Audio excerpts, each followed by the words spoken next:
हुए हो, भगवान के जन्माए हुए हो। जब नारायण के हम लोग जन्माए हैं, नारायण हमारे पिता हैं, तो हम अछूत कैसे हो गए बताइए तो जरा बताओ। अब हमारे पास बढ़िया साल हो गया, तुम्हारे पास फटाहा के दो तो अछूत हो गए, हम बढ़िया हो गए नहीं।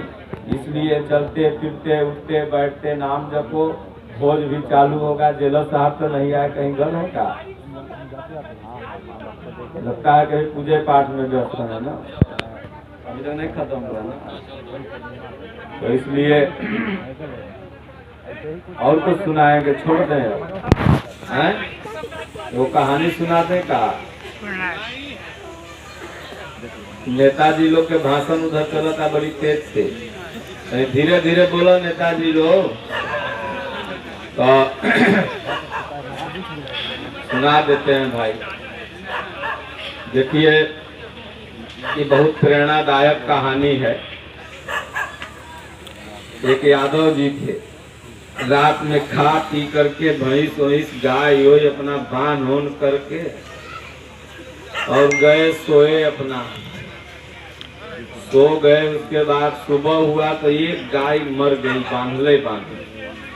अब 2-3 गो पंडित जी लोग से पूछे, महाराज रात में गाय बढ़िया बांधे थे, पता नहीं क्या हो गया, मर गई गैया।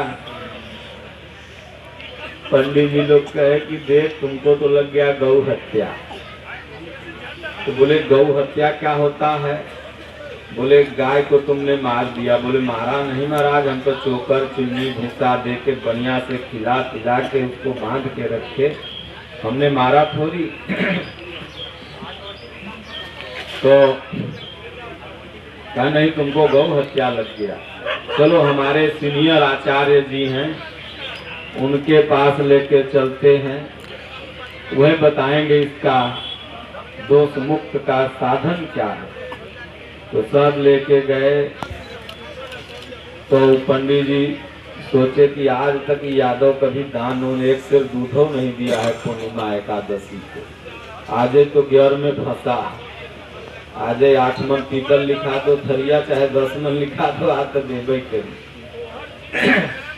बोले देखो जाओ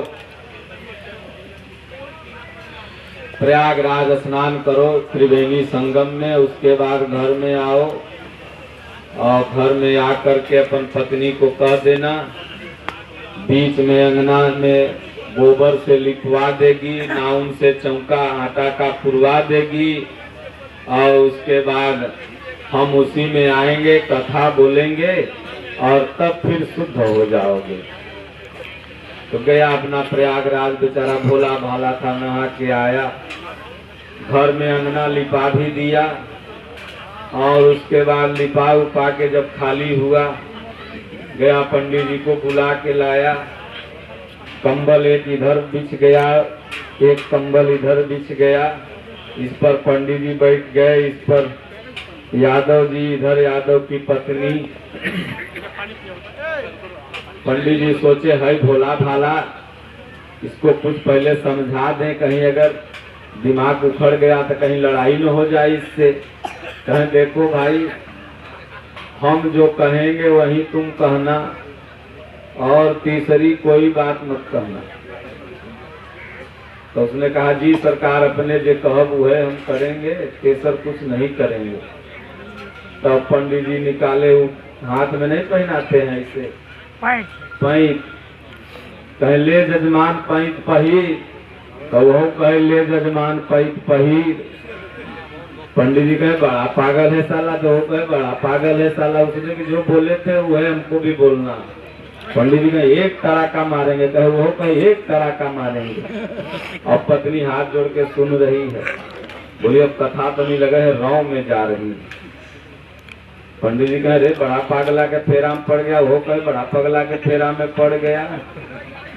और पंडित जी को गुस्सा आया, एक चटाका धीरे से इधर मार दिया। यादव के हाथ दही मलाई खेले, इधर से मारा, 2 मिनट सुनने हो गए पंडित। अब हुआ पटका पटकी, पत्नी देख रही है कि गोड़ लिपा के बाहर जा रहा है, वो धर के पंडित जी का गोड़ खींच दी। बोली पंडित जी जब सब कथा लिपला के बाहर में हो जाते तो हमारा लिपला से फायदा की, कहता तो पूरा अंगना लिख देती हो। हम सोच रही कथा हो रहा, सोची फिर शंख नहीं बजा। सबके कथा में फलना बहिन क्या हुआ था तो शंख बजा था, फलना बहिन क्या, और धोबिया पछाड़ ऐसा पटका के पंडित जी के गैस खुला, तब कहे हाँ शंख बज गई। लगा लड़ाई होने, कैसहू जान छोड़ा करके पंडित जी वहां से भागे। घरे पहुंचे तो यादव उठा अपना झाड़ा, जो पहलवान था दही मलाई खाए हुए, कहा अपन औरत से करे कथा में तो बड़ा बल पड़ता है। पंडित जी 2-4 कथा कैसे डेली कहाते होंगे? तुम कहती थी कि 2-4 कथा डेली कहाते हैं, ये तो एक कथा में हमारे पहलवान के शरीर जब तनी थक गई तो पंडित के कैसे शरीर न थकेगा हो। पंडित जी आए, यहाँ पर हल्दी प्याज छुपाने लगा। पंडिताइन कहे अरे कथा करेगा बोला कि मार करेगा बोला? बोले रे जिंदा तुम्हारे सामने खड़ा है, आज जौन हीरे से पाला पड़ गया था, क्या जाने मर जाता हम विधवे तुम हो जाती। तो कहे सज्जनों जाके गुरु है आधरा, चेला निपट निरंध, अंधे को अंधा मिला, दोनों कूप परंत। गुरु आहर चेलो आहर। अब बाबू मर गए ना तो कहीं पलंग दान करो, बाबू इस पर सूतेंगे। बाबू तो चिता पर सूत के आए तो पलंग पर कहाँ सूतेंगे? तो चेलो आनर है, पलंग खरीद के दे रहा है, अब गुरु बेचारा ले रहा है। अब 10 मन पीतल चाहिए, 10 सेट पीतल के बर्तन, तो 50 सेट ही चाहिए, 10 सेट धोती चाहिए, तो कंबल चाहिए। तो क्या होगा? तो तुम्हारे बाबू इस पर सूतेंगे। बाबू तो मर के आगे, अब कहाँ सूतेंगे? तो इसलिए गुरु करो जान के, पानी पियो छान के, रास्ता चलो देख के, तीनों काम में जल्दीबाजी मत करो। ठीक है बाबूजी हमारे मर गए तो हमको जो श्रद्धा होगी हम देंगे, ये नहीं कि 2 कट्ठा बेचिए कि हम उनको पित्तल और तकिया गद्दा देंगे। श्रद्धा के अनुसार भगवान ने कहा गीता में, इसी गीता में, अगर गीता आप लोग पढ़ते तो ये जानते, नहीं पढ़ रहे इसीलिए नहीं जान रहे हैं। भगवान कृष्ण की वाणी को भुला गए, आई पोंगा पंथियों की वाणी को याद किए हुए हैं। तो इसलिए भगवान ने क्या कहा गीता में कि श्रद्धा बिना दिया हुआ दान, श्रद्धा बिना किया हुआ कर्म, और श्रद्धा बिना किया हुआ भक्ति अर्जुन वैसे ही व्यर्थ है जैसे सब्जी कितनी भी बनी हो उसमें नमक न हो। तो श्रद्धा के हिसाब से आप ब्राह्मण को भी दान दीजिए, श्रद्धा के हिसाब से भोज भी करिए, श्रद्धा के हिसाब से अपना सब करिए, डिमांड के हिसाब से कुछ मत करिए। ये नहीं कि 2 कट्ठा भेज के 54-84 कर्म कर दियो और उसके बाद बेटवा बेचारा नमक रोटी पर आफत हो जाए। नहीं, 54-84 अगर भगवान दिए हैं तो बाबू के नाम पे करो, नहीं दिए हैं तो 2 पूरी बाबू को चढ़ा दो ना, खुश रहेंगे। भगवान गीता में कहे कि पत्रम पुष्पम फलम तोयम यो मैं भक्त्या समर्पयामि। अर्जुन श्रद्धा पूर्वक जो मुझे पत्र पुष्प फल इत्यादि देता है मैं उसको खाता हूँ और उसका कल्याण भी करता हूँ। बहुत लोग सोचते होंगे भगवान लगता है पंडितन के ब्राह्मण के विरोधी है क्या? नहीं, हम किसी के समर्थक और विरोधी नहीं है। हम अगर समर्थक हैं तो गीता के और विरोधी हैं तो अपने दुर्गुणों के। लेकिन मैं सत्य आपको बता रहा हूँ, जो गीता मेरा कहता है, जो मेरा रामचरितमानस कहता है, गीता और रामचरितमानस प्रत्येक हिंदू के घर में जन्मे हुए बच्चा को पढ़ना चाहिए। गीता और रामचरितमानस को पढ़ने से क्या होगा? सबसे तो पहले जो PUBG खेलते हो, डिप्रेशन के शिकार में चले जाते हो, ये सब नहीं होगा। देखो विदेशी ताकतें ये हमेशा चाह रही हैं कि हमारी युवा पीढ़ी को नष्ट कर दें। तो अब ये कहाँ घुस गई? भोजन में घुस गई। ये फास्ट फूड के माध्यम से जो चाइनीज भोजन कर रहे हो, ये तमाम फास्ट फूड चाइनीज जो बने हुए हैं, आज 90% माताओं और बच्चों के जीवन में यह समस्या आ गई है, जो नई शादी 10-15 बरस पहले हुई है और जो अब भी हो रही है, बच्चा प्रजनन की। मतलब के बहुत मुश्किल से बाल बच्चा हो रहा है, नहीं समझ रहे हैं। सब लोग बैठे होंगे, 90% ऐसी समस्या आ गई। ये समस्या कहाँ से आई? यही फास्ट फूड खाया, उसी से चाउमीन है तो पढ़ना है। अब सोचिए ये जितने भी क्रिमिनल हैं अभी के लड़के, उनका मोच नहीं आया है, मुछिया उठाने हैं सब।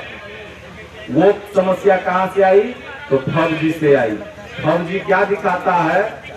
वहां से गन चुराया, वहां ले गया, उसको ठोक दिया, वहां से उठा। खाली चोरिये बेमानी ने उसमें दिखाता। हम खेलते नहीं है, लेकिन बच्चों से पूछ के जान जाते हैं क्या।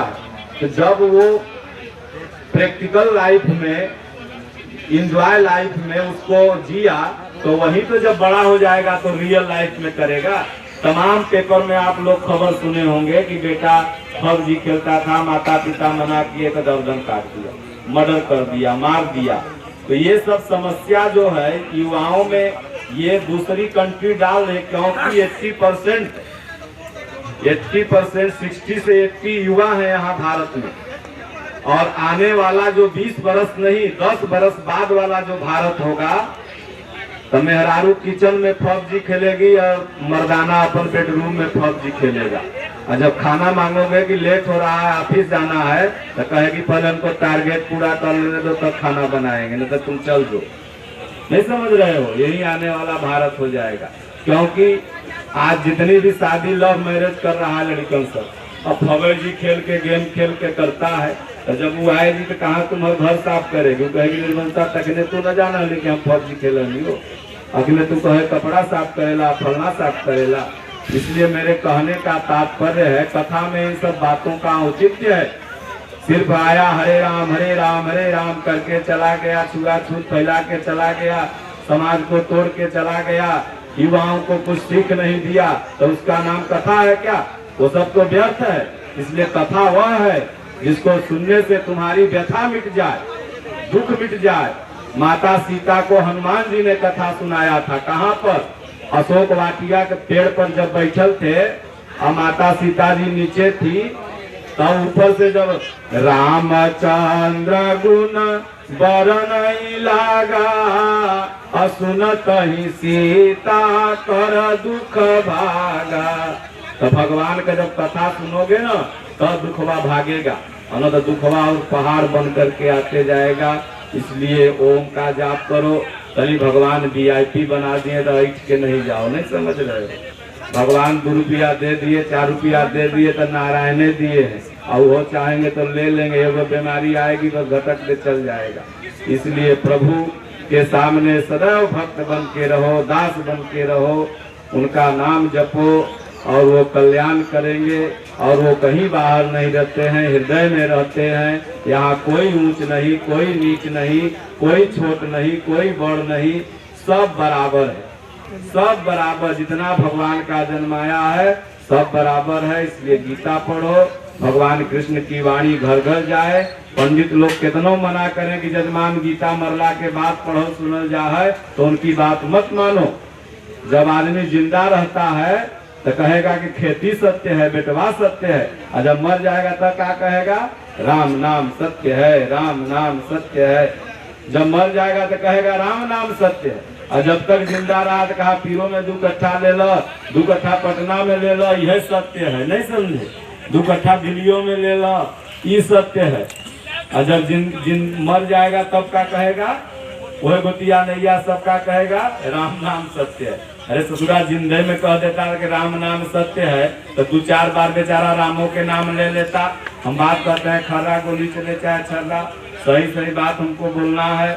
झूठ झपेट बहका के किसी को ठग ठूक करके जग किए इतना, कहेगा जजमान जग जे कराता है वो सूरज नहीं देखेगा सूर्योदय, सूर्यास्त में वहां से चल जाना है। सूर्योदय देखेगा तो ट्रैक्टर धनवा कैसे लेके जाएगा? भर रात में ढोढ़ा के अपन लेके चल गए जे बचने। नहीं समझ रहे हो? इसलिए तमाम रूढ़ी में ग्रस्त है। यज्ञ क्या है? भगवान ने गीता में लिखा है यज्ञ क्या है। भगवान ने कहा यज्ञ अर्थात कर्मणो अन्यत्र लोकोयम कर्म बंधन। अर्जुन, यज्ञ के सिवाय इस संसार में सब कुछ इसी लोक का बंधन है। तो यज्ञ क्या है? एक मन घी ले लो, एक मन तेल ले लो, जलाओ, यह यज्ञ है? नहीं। इससे तो वायुमंडल शुद्ध होता है। अभी तो यहाँ हवन हुआ तो इतना दूर वायुमंडल शुद्ध हो गया। लेकिन वास्तविक यज्ञ है कि भगवान का नाम जपो।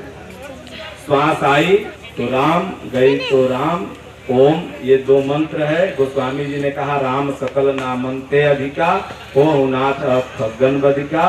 भगवान कृष्ण ने ओम जपने को कहा। यही 2 महामंत्र है। और इसका जाप करो, यही यज्ञ है। जब इसका जाप होगा तो शरीर शुद्ध होगा, न कि माँ पाप कैले है, मर्डर कैले है, कहे कि हम यज्ञ के प्रमुख वेदी में बैठ के स्वाहा स्वाहा कर देंगे तो धारा धोआ जाएगा, पाप मुक्त हो जाओगे। नहीं, जब भगवान के नाम जपोगे तो नाम जपते जपते पाप का धीरे धीरे क्षय हो जाएगा और हमारे तुम्हारे अंदर संस्कार जगेगा। इससे ज्यादा आज घोट के पिया देंगे ना तो सभी भुला जाओगे। और इसलिए तभी अगला बार जब पुण्यतिथि मनाया जाएगा इनका बढ़िया से, तो हम लाल बाबू सिंह के बोल दिए हैं, राम अयोध्या सिंह के बेटा जो है ना सुपरिटेंडेंट है फुलवारी शरीफ में, भी जानते हो ना सब लोग, तो उनको कहे हैं कि 7 दिन के भागवत कथा यहाँ पर पुण्यतिथि के अवसर पर कराइएगा और गरीब गुरबा को कंबल बांटिए। भगवान के दया से तुम्हारे बाप के कृपा से कोई कमी इनको नहीं रहेगा। इनके बाबुए के कहे बाढ़े पूत पिता के धन में, खेती उपजे अपने कर में, तो इनका धर्म कर्म से आज बेटवा सुपरिटेंडेंट पद पर गए हैं। और इनका आशीर्वाद से सब बुटिया नैया मेल मिलाप से रहिए, पूरा गांव समाज मेल मिलाप से रहिए। मिल्की टोला ना है ना गाँव के, लड़ना मत यहाँ पर, सब लोग एक रहना। तो कोई जात हो, बरहो जात को गले से लगाओ, न तो कल लेबर नहीं मिलेगा। अमेरिका, इंग्लैंड, जापान में लेबर नहीं मिलता है, वहाँ अपने से करो अपने से खाओ। सब जात एक रहो, सबका अपना अपना कुरी बना हुआ है। बोलो गुरुदेव भगवान की जय। श्री राम जय राम जय जय राम, सब बोलो। श्री राम जय जय राम। श्री राम जय जय राम। श्री राम जय जय राम। कबीर मत के दूगो भक्त बैठे हैं, देखो क्वेश्चन हम ही पूछ के आए थे, अगर उत्तर बता दें कि कबीर साहब का था, एक लोग कहता था कबीर साहब उल्टा बोलते थे, नहीं, दिमकवा उल्टा हो गया था, इसलिए लगता था कबीर साहब उल्टा बोलते हैं। हमर बतिया कितना आदमी के उल्टा बुझा होते इजाजे बैठल होते, तो उनका जिंदगी खराब बा जिनके उल्टा बुझाता। साधु उल्टा न बोलो है, उस उल्टा बोलो है, सीधा बोलो है। तो कबीर साहब के दिमाग उल्टा न था, सुने वाला के उल्टा था। तो कबीर साहब कहे कि एक चीटी के मुतले संतो नदी नार बही जाए, अब बड़बड़ पंडित गोता मारे मूर्ख पार हो जाए। बरसे कंबल भीगे पानी, कबीर दास के उल्टी बानी। तब इसका अर्थ क्या होगा? कहते हैं कि एक चीटी के मुतले संतो नदी नार बह जाए। तो चीटी जहाँ पेशाब करती है तो वहाँ पर नहीं जना है कि चीटी जहाँ मुतले की नहीं। आज कबीर साहब कहते हैं कि नदी नार बह जाए, अब बड़बड़ पंडित गोता मारे, फलना आचार्य ढेकना आचार्य उसमें गोता मार रहे हैं, और मूर्ख पार हो जाए, जो मूर्ख है वो पार हो जाता है। तो इसका मतलब जानते हैं क्या होगा? महापुरुष प्रतीकात्मक ढंग से कुछ बात बोलते हैं। चीटी, हनुमान जी जब लंका में गए थे तो मशक समान रूप कपिधरी, सुमिर नरहरि, मशक के समान रूप धरे, छोटा मच्छर के समान। तो हनुमान जी के शरीर में क्या हाइड्रोलिक सिस्टम लगा हुआ था क्या? तमाम यहाँ रोबोट के पढ़ाई करने वाले हो सकते हैं, बच्चे हो, हाइड्रोलिक सिस्टम था क्या कि वो इतना छोटा भी हो जाते थे और बड़ा भी हो जाते थे जेसीबी के तरह। तो मशक समान का मतलब क्या होता है? अपने आप को छोटा बना लो। हमारा जो ये चित्त अभी संसार में बहुत भटक रहा है, यह चित्तवय को चींटी कर लो। जब ये चींटी के तरफ प्रभु के चरण में यह चित्त लग गया तो एक चींटी के मुतले पेशाब नहीं, यह मुंह के तलवा से, मुंह तले, यह मुंह के तलवा से जो आवाज निकलेगी वह नदी नार बह जाएगा।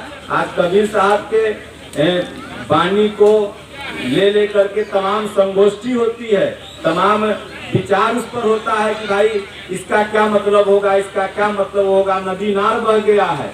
अब बड़बड़ पंडित गोता मारे, बढ़िया बढ़िया पंडित उनकर बात न समझिए, जो अपने के अभिमान से फूलल है।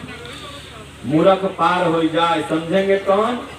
जो बैजू बावरा था, बैजू नाथ, भोलेनाथ के 2 लाठी मार रहे डेली, और तो समझे ले अगरबत्ती दिखा रहे हैं।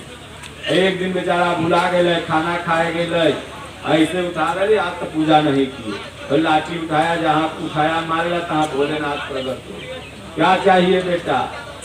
तो बोले कुछ नहीं चाहिए, पहले हमर नाम तो तोहर नाम। देखिए, पहले सीता का नाम, पहले राधा का कृष्ण, और वैसे कहा कि पहले बैजू तो नाथ। हो गए बैजनाथ। कहे मूर्ख पार हो जाए, जो मूर्ख है वो पार हो जाएगा। और जो ई वेद में ही लिखल है, ई वेद में ही लिखल है, ई सूत्र के मतलब ई सूत्र के मतलब ई, वो नरके में गोता मारेगा। और कहे बरसे कंबल भीगे पानी। आप लोग समझे होंगे भाई, आकाश से बरसात होती है, सब लोग जानता है, लेकिन कबीर साहब कहते हैं कंबल बरस रहा है। तो कंबल का मतलब आप लोग समझेंगे है, जो कलियुग का कंबल 1000 पीस मंगाए हैं जेलर साहब गरीब गुरबा के बाटेला, तो ये कंबल नहीं, कम बल। जब तक तुम्हारे अंदर बल है कि मैं ई जाति का हूँ, मैं ई धनवान हूँ, हम ही हैं, हमारे पास इतना रुपया है, इतना खेत है, जब तक आपन बल है तब तक भगवान नहीं कृपा बरसाएंगे। कम बल, बल को कम करो। कह दो प्रभु जो दिए हैं सब आप दिए हैं, और आप ही एक दिन ले लोगे। बल जब हो जाएगा कम, तब बरसे कम बल भीगे पानी, कबीर दास के उल्टी बानी। जब कंबल हो, अपना बल खत्म, जब तक माता द्रौपदी 5 पांडवों को बुला रही थी कि हे अर्जुन तुम तो धनुर्धर हो, तुम मेरी रक्षा करो। हे भीम तुम तो 10,000 हाथी का बल रखते हो, तुम रक्षा करो। हे युधिष्ठिर तुम तो धर्मात्मा हो, तुम रक्षा करो। उसके बाद गई अनहरा धृतराष्ट्र के पास, उसके बाद गई पितामह भीष्म के पास, कोई बल काम नहीं आया। तब केकरे पास गई? केशव के पास, मुरारी के पास। बोले हे कृष्ण, हे गोविंद, हे माधव, हे मुरारी, मेरी रक्षा करो, क्योंकि मेरा बल अब कम हो गया। तो बरसे कंबल भीगे पानी। तो जहाँ बल कम हुआ तहाँ कृपा बरसने लगी। तो सारी बीच नारी है कि नारी बीच सारी है, सारी ही नारी है कि नारी ही सारी है। मतलब के 10,000 हाथी का बल रखने वाला दुशासन यह अचंभित होकर देखने लगा कि ये द्रौपदी कहीं साड़ी की ही तो नहीं बनाई गई है, या साड़ी के बीच में नारी तो नहीं खड़ी है। केला के छिलका के तरह छिलते छिलते थक गया, इज्जत नहीं उभर पाया। तो सज्जनों, जिसका इज्जत रखने वाला भगवान है, तो नीचे वाला कितनो चाहे बिगाड़ने के लिए तो नहीं बिगड़ सकता है। और जेकर इज्जत वहीं से बिगाड़ देंगे ना, तो नीचे में कितनो पर्दा ढकते रहोगे। मुंशी प्रेमचंद्र ने एक पर्दा नामक गद्य में कहानी लिखा था। सब कुछ बेचारा का खत्म, खाली घर पे वो पर्दे था। तो पर्दा मत डालो।